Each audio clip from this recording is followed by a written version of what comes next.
Pandemi datang mulai 2020, bulan April, mulailah ada program Read Aloud melalui Zoom. Ya, jadi disitulah mulai berkembang.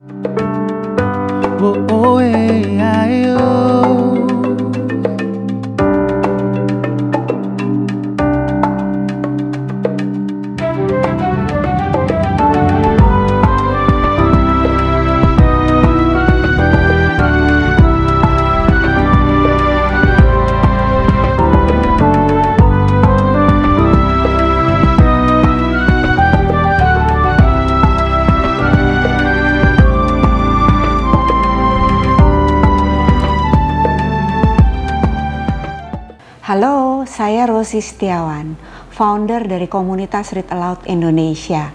Yang pertama, yaitu Reading Bug. Saat ini, komunitas Read Aloud Indonesia sudah ada di 60 daerah, mulai dari Banda Aceh sampai Manokwari.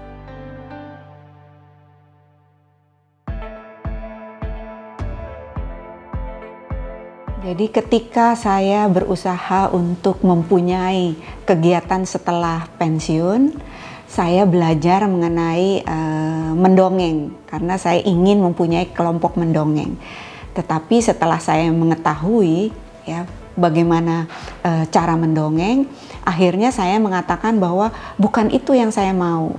Yang saya mau adalah mendongeng menggunakan buku.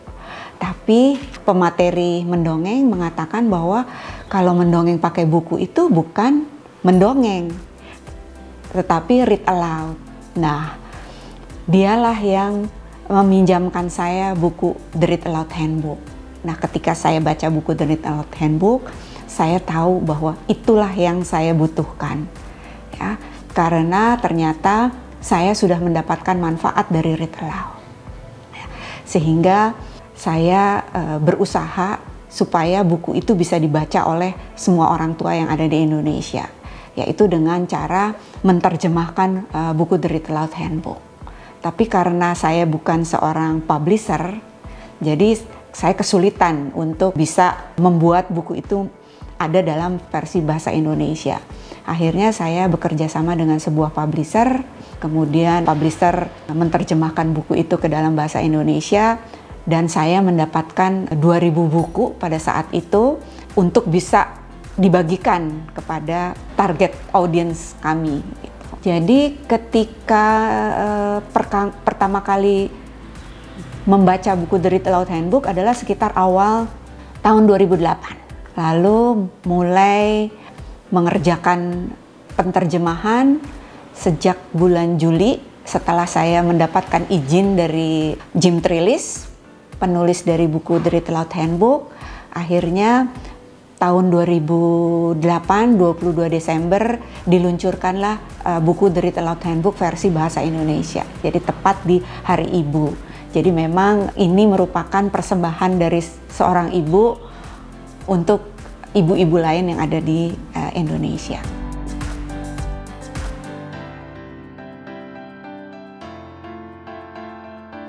Ketika mendapatkan 2.000 buku The Read Aloud Handbook versi bahasa Indonesia, akhirnya kami sepakat untuk mendonasikan 1.000 buku kepada taman kanak-kanak yang ada di Indonesia.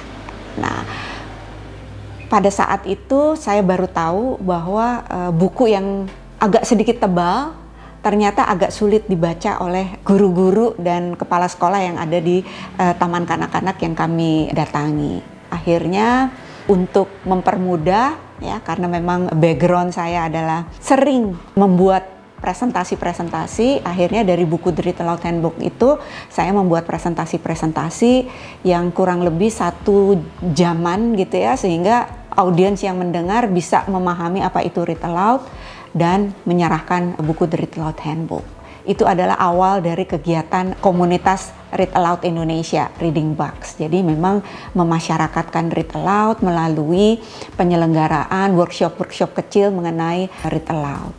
Jadi mengapa Read Aloud bisa menyebar?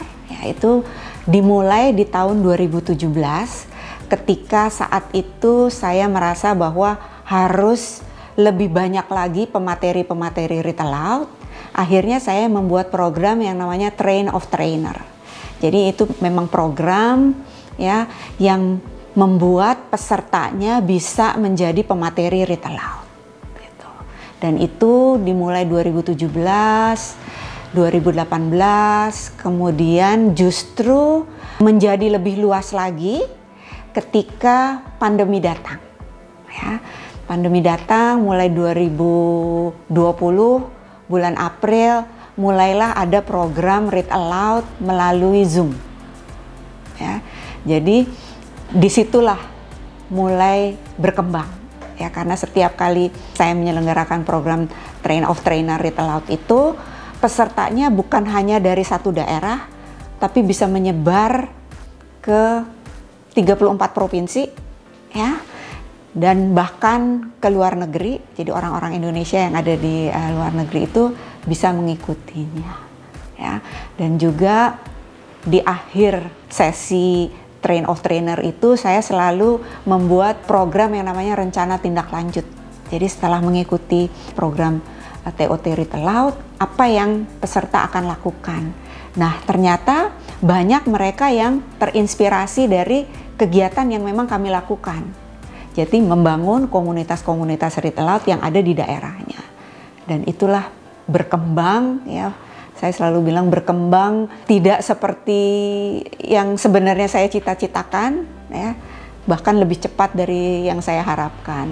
Nah, tapi tentunya keuntungan bagi komunitas Read Aloud karena memang ada orang-orang di daerah yang memang komit untuk menyebarkan, dan karena memang Indonesia, saya selalu bilang Indonesia memang membutuhkan Read Aloud.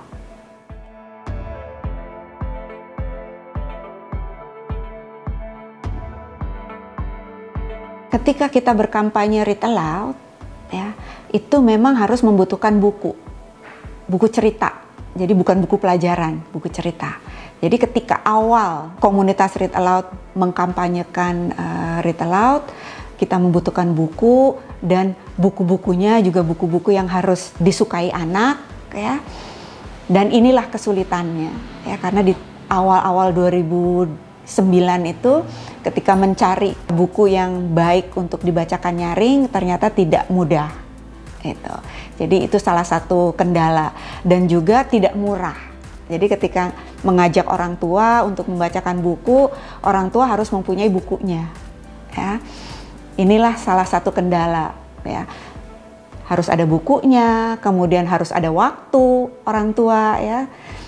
Walaupun dalam kenyataannya memang tidak membutuhkan waktu lama untuk membacakan buku. Cukup 10-15 menit. Tetapi harus rutin. Nah, inilah ya banyak ya orang tua yang alasannya ketika kita mengajak untuk membacakan buku nggak punya waktu, terlalu sibuk, ya, susah. Inilah problemnya.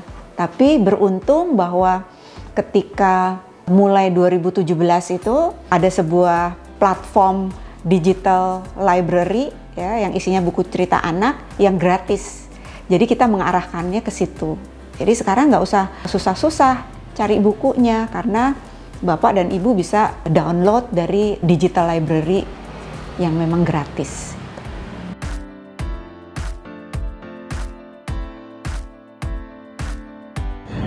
Assalamualaikum warahmatullahi wabarakatuh. Salam, saya Yingsi, ibu rumah tangga, alumni TOT Read Aloud Medan. Alhamdulillah setelah mengikuti TOT Read Aloud Medan, banyak sekali manfaat yang kami rasakan. Manfaat yang sangat signifikan tentunya untuk diri saya pribadi. Saya tadinya juga tidak suka baca, ya. Alhamdulillah akhirnya suka baca dan gak ngantukan lagi. Kemudian manfaat lainnya yang sangat signifikan kami rasakan adalah tumbuh kembang yang dialami oleh anak kami berusia 3 tahun, namanya Al. Beliau sangat kritis, fokus, dan punya perbendaharaan kosakata yang begitu banyak dibandingkan anak seusianya. Dan manfaat lainnya juga yang kami rasakan adalah anak-anak sekarang suka baca dan di waktu luangnya menyempatkan untuk membaca. kami bisa, teman-teman juga bisa. Jangan lupa hanya 5-15 menit aja setiap hari untuk membuat anak suka baca. Salam literasi, jangan lupa read aloud, change the world.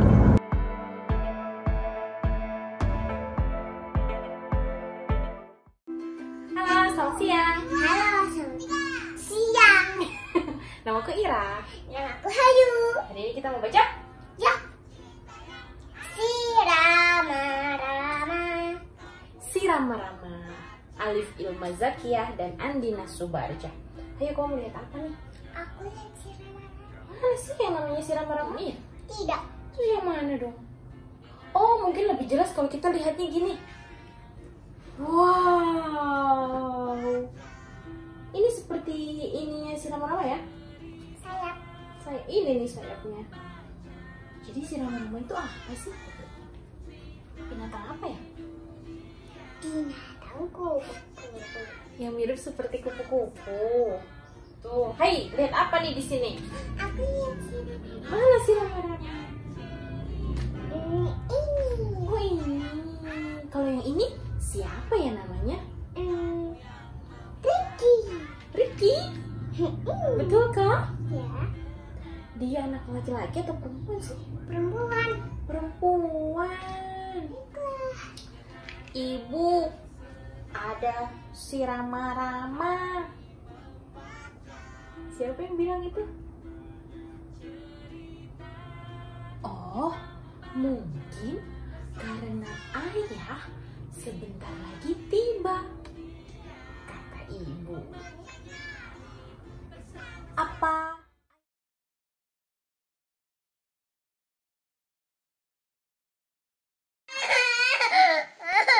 Mau baca buku apa? Banyak buku tumbuhan. Buku tumbuhan? Berapa kali? Banyak aja. Ya udahlah. Oke. Mama minum dulu ya, biar nggak ngantuk.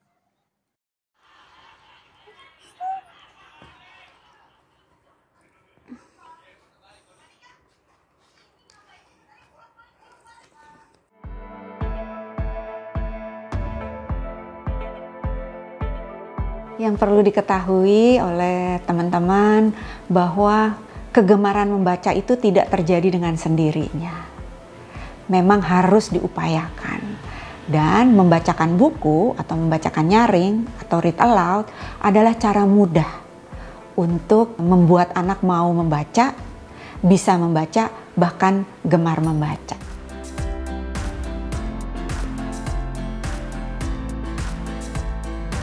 Hari ini saya akan membacakan sebuah buku yang berjudul 1000 Kucing untuk Kakek.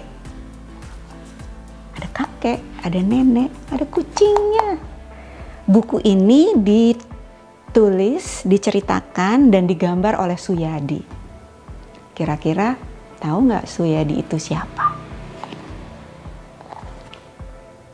Betul.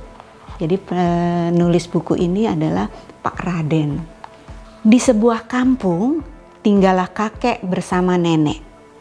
Kakek dan nenek tidak punya anak cucu. Mereka hidup berdua saja. Karena itu, rumah mereka sangat sepi. Pada suatu malam, sehabis makan, kakek dan nenek merasa kesepian. Tidak ada anak dan cucu untuk teman mereka bercakap-cakap. Tiba-tiba, kakek mendapat akal. Kata kakek, "Nenek, alangkah baiknya kalau kita memelihara seekor kucing kecil untuk menemani kita." Nenek setuju akan usul kakek ini. "Baiklah, Kek," kata nenek. "Besok kita cari